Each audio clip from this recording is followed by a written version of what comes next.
नमस्कार मित्रों। एक नई चर्चा चली है महात्मा गांधी पर कि उन्हें महात्मा किसने कहा था सबसे पहले। और एक और चर्चा है कि जो कालीचरण महाराज हैं इन्होंने एक कार्यक्रम में गांधी जी को अभद्र भाषा का इस्तेमाल किया था गांधी जी के लिए, जिसके लिए उन्हें गिरफ्तार किया गया है। तो ऐसी अभद्र भाषाओं का इस्तेमाल तो लोग भारत के लिए भी करते हैं, साथ ही साथ भारत के अन्य डिग्नेटरी जो लोग हैं उनके लिए भी करते हैं, लेकिन ऐसी गिरफ्तारी तो नहीं हुई। तो गांधी जी के लिए गिरफ्तारी क्यों हुई है, इसके पहले इसके पीछे का रीज़न हम जानने का कोशिश करते हैं। छत्तीसगढ़ के जिस कार्यक्रम में ये शिरकत करने गए थे, उस कार्यक्रम के आयोजक दो समितियां थीं। एक एनसीपी मतलब कि नेशनल कांग्रेस पार्टी, शरद पवार की पार्टी संबंधित थी, और दूसरा कांग्रेस पार्टी से संबंधित थी। तो ये जानबूझकर एक रकस क्रिएट किया गया है कि हिंदू और हिंदुत्ववादी में जो आजकल राहुल गांधी बेतुका बयान देता है उसको सत्य साबित करने के लिए। इसमें यह भी किया गया है कि बिना मध्य प्रदेश की पुलिस को जानकारी दिए छत्तीसगढ़ की पुलिस ने कालीचरण महाराज को उठा लिया।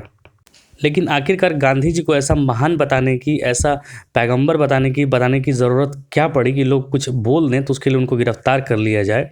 आइए महात्मा गांधी के बारे में थोड़ी जानते हैं कि उन्हें महात्मा किसने कहा था सबसे पहले। सभी कहते हैं कि महात्मा गांधी को सबसे पहले महात्मा रविंद्रनाथ टैगोर ने कहा था, जो कि एकदम झूठ है, सफ़ेद झूठ है। आप गूगल पे ढूंढेंगे, गूगल करेंगे तो आपको सीधा यही आंसर मिलने वाला है, रविंद्रनाथ टैगोर। उन्होंने 6 मार्च 1915 को महात्मा गांधी को, करमचंद गांधी को महात्मा का टाइटल दिया था, जबकि रियलिटी इससे अलग है, इतर है।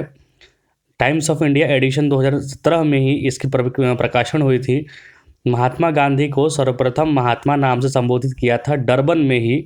डरबन जो कि साउथ अफ्रीका का एक राजधानी भी, एक बड़ा शहर है, वहीं पे जब महात्मा गांधी थे 1913 में, तो वहीं पर वहाँ के एक व्यक्ति ने, एक पत्रकार ने, जिसका कि एनोनिमस है, मतलब उसके नाम भारत सरकार नहीं जानती है, उस व्यक्ति ने करमचंद गांधी को महात्मा नाम से संबोधित किया था।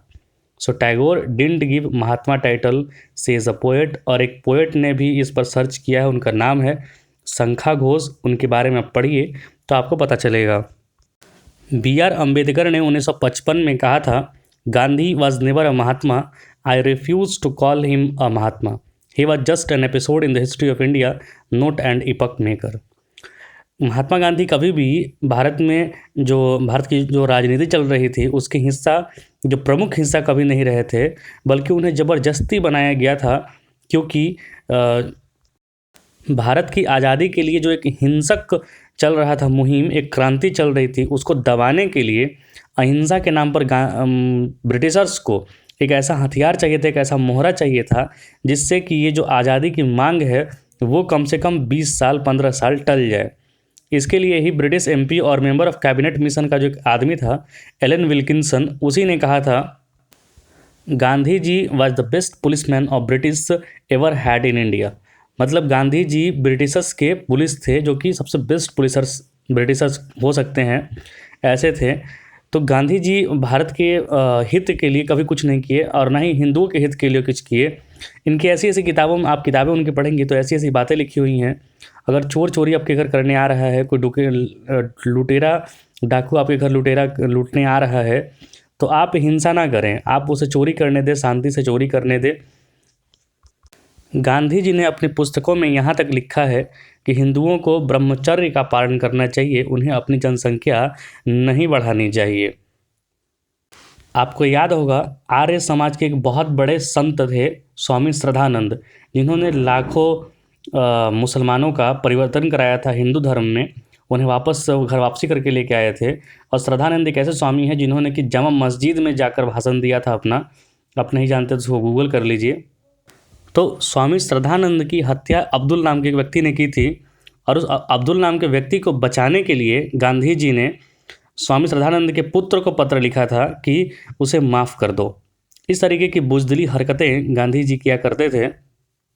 एक और बात कहा जाता है कि रविंद्रनाथ टैगोर ने गांधी को महात्मा कहा, और गांधी ने रविंद्रनाथ टैगोर को गुरुदेव कहा। ये दोनों एकदम वाइट लाइन हैं, क्योंकि रविंद्रनाथ टैगोर को गुरुजी 1901 में ही कहा गया था, जब गांधी भारत में आया भी नहीं था। गांधी भारत में 1915 में आया है, 9 जनवरी 1915, जो कि भारतीय प्रवासी दिवस मनाया जाता है उस दिन। एक सुप्रसिद्ध लेखक ब्रह्मबंधव उपाध्याय, जो कि रविन्द्रनाथ टैगोर के ही समकालीन थे, उन्होंने ही रविन्द्रनाथ टैगोर को अश्रमपुर रूप और विकास, मतलब गुरु जी के नाम से संबोधित किया था, गुरुदेव नाम से। तो उसके बाद से ही, जैसे कि भारत सरकार एक क्रोनोलॉजी छापी है, क्रोनोलॉजी उसमें आप पढ़ेंगे तो किस तरीके से क्रोनोलॉजिकल, किस तरीके से घटना घटी है। क्रोनोलॉजी मतलब कि एक के बाद एक घटनाएं जैसे होती हैं उसको लिखा जाता है। उसमें भारत सरकार ने एक क्रोनोलॉजी भी छापी है, जिसमें कि आप पढ़ सकते हैं किस तरीके से घटनाएं घटी। 1901 में रविन्द्रनाथ टैगोर को गुरुदेव भी कहा गया। 1913 में ही डरबन में एक प्रेस कॉन्फ्रेंस में महात्मा गांधी को, मतलब गांधी को गांधी का टाइटल, महात्मा का टाइटल दिया था एक पत्रकार ने, और वो एनोनिमस है, मतलब उसका नाम कोई नहीं जानता है। हालांकि आजकल एक नया चिट्ठी सर्कुलेट हुआ है जो कि राइट भी है। 1938 में ब्रिटिश गवर्नमेंट ने अपने सारे जितने भी वायसराय वगैरह थे, जितने भी उसके सरकारी ओहदेदार थे, उन सब को चिट्ठी लिख के कहा था कि आगे से 1938 में, याद रखिएगा 1938 में लिखा था कि आगे से गांधी को, मतलब करमचंद गांधी को महात्मा नाम से संबोधित किया जाएगा। In every government officials notification वगैरह में किया जाएगा। ये ब्रिटिश सरकार ने नोटिफिकेशन जारी किया था 1938 में। तो मतलब जो गांधी थे वो भारत के गांधी नहीं, बल्कि ब्रिटिशर्स के गांधी थे, ब्रिटिशर्स के महात्मा थे वो, नॉट माई महात्मा। 70 वर्ष की आयु में ये व्यक्ति अपने सेलिबेसी को, अपने ब्रह्मचर्य को परखने के लिए, उसकी परीक्षा करने के लिए, ये व्यक्ति 18 वर्ष की युवतियों के साथ नग्न सोता था। ये व्यक्ति, ये कैसे गांधी हो सकता है, ये कैसे महात्मा हो सकता है।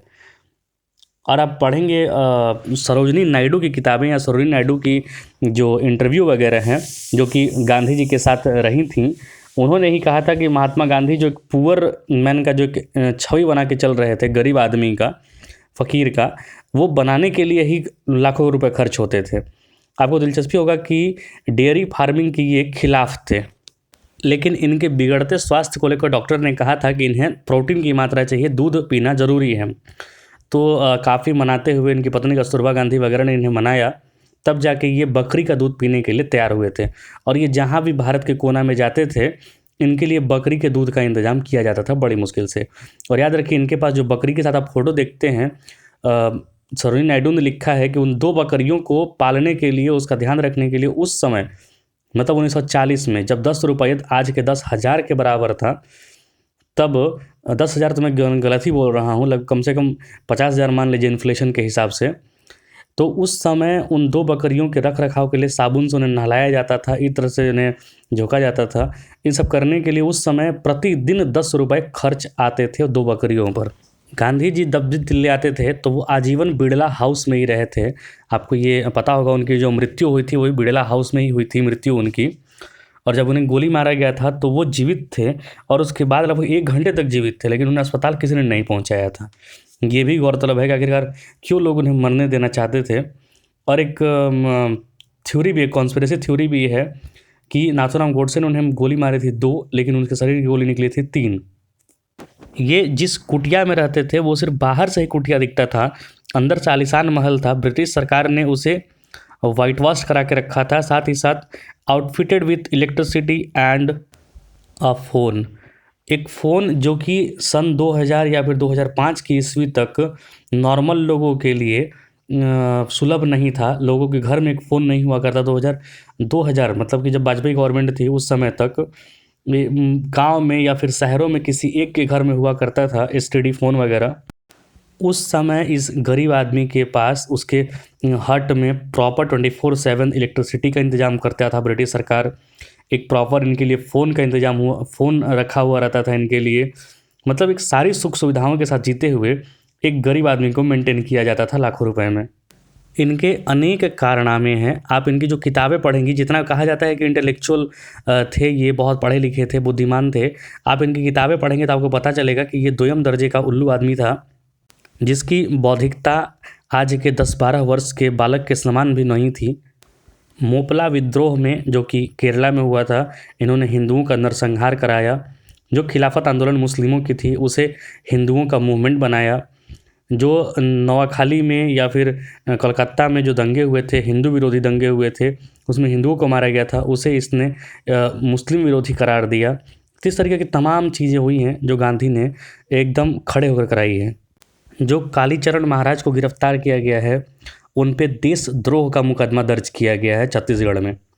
ये एक प्लान्ड मतलब सोची समझी साजिश थी, क्योंकि उस जो इवेंट हुआ था उसमें वहाँ के जो मुख्यमंत्री है भूपेश बघेल, उसको भी शामिल होना था, लेकिन ऐन वक्त पर वह शामिल नहीं हुआ। और कालीचरण महाराज वगैरह जो थे वो भावनाओं में बह के कुछ ज़्यादा ही बोल गए, और कुछ ज़्यादा क्या बोल गए, वो आम जनमानस की भावना को बोले। लेकिन उस समय थोड़ी चूँकि ये कांग्रेस और एनसीपी की मिली भगत थी कि हिंदू और हिंदुत्ववादी को एक तरीके से अलग तरीके से पेश करके दिखाना है, क्योंकि वह हर जगह जहाँ मीडिया पे इस्तेमाल होगा, हर जगह पूरी दुनिया में जब इस्तेमाल होगा तो वहाँ पे यही इस्तेमाल होगा, गांधी को अब्यूज़ किया गया। एंड हिंदूवादी leader means a monk is arrested for abusing Mahatma Gandhi.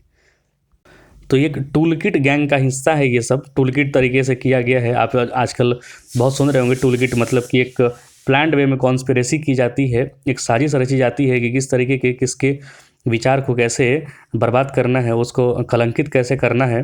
तो ये पूरा का पूरा एक पटकथा लिखी हुई है, जिसके लिए एकदम ताबड़तोड़ गिरफ्तार किया गया है उनको। लेकिन हिंदुओं को उनको सपोर्ट करना चाहिए, क्योंकि वो एक साजिश में फंस चुके हैं। भगवान उनकी रक्षा करें। ये महात्मा गांधी और कालीचरण महाराज की एक छोटी सी कहानी थी। मिलेंगे अगले वीडियो में। धन्यवाद।